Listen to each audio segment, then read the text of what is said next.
എല്ലാ കാലഘട്ടത്തിലും സമൂഹത്തെ ഉത്ബുദ്ധരാക്കാനും പുരോഗതിയിലേക്ക് നയിക്കാനും അവർക്ക് അറിവ് നൽകാനും അവരെ അന്ധവിശ്വാസങ്ങളിൽ മോചിപ്പിക്കാനും ഒക്കെ തന്നെ സാഹിത്യം പരിശ്രമിച്ചിട്ടുണ്ട്.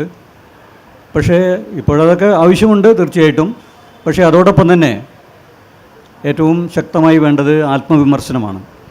ഇവിടെ ആത്മവിമർശനം എന്ന് പറയുന്നത് സമൂഹത്തിലുണ്ടായിട്ടുള്ള മറ്റ് സംഗതികളെക്കുറിച്ചുള്ള വിമർശനത്തോടൊപ്പം അവിടെ ആത്മ എന്നുള്ള അർത്ഥത്തിൻ്റെ അർത്ഥം വരുന്നത് അവിടുത്തെ എഴുത്തുകാരൻ തന്നെയാണ്. പക്ഷേ എഴുത്തുകാരൻ അവിടെ വ്യക്തിയല്ല. എഴുത്തുകാരൻ അവിടെ ഒരു വ്യക്തി എന്നുള്ള നിലയ്ക്ക് അയാളുടെ സ്വകാര്യമായിട്ടുള്ള ജീവിതത്തെ വിമർശിക്കുകയല്ല, മറിച്ച് അയാൾ ഈ സമൂഹത്തിൻ്റെ ഭാഗമാണ്, അല്ലെങ്കിൽ ഈ സാമൂഹ്യ സാഹചര്യങ്ങളുടെ ഒരു ഉൽപ്പന്നമാണ്. പ്രത്യേകിച്ചും അധിനിവേശങ്ങളുടെ, സാംസ്കാരിക അധിനിവേശങ്ങളുടെയൊക്കെ തന്നെ ഒരു ഇരയാണ് അയാൾ. അപ്പോൾ അതുകൊണ്ടാണ് അയാളെ ഒരു വിമർശനത്തിൻ്റെ കേന്ദ്രസ്ഥാനത്ത് നിർത്തുന്നത്.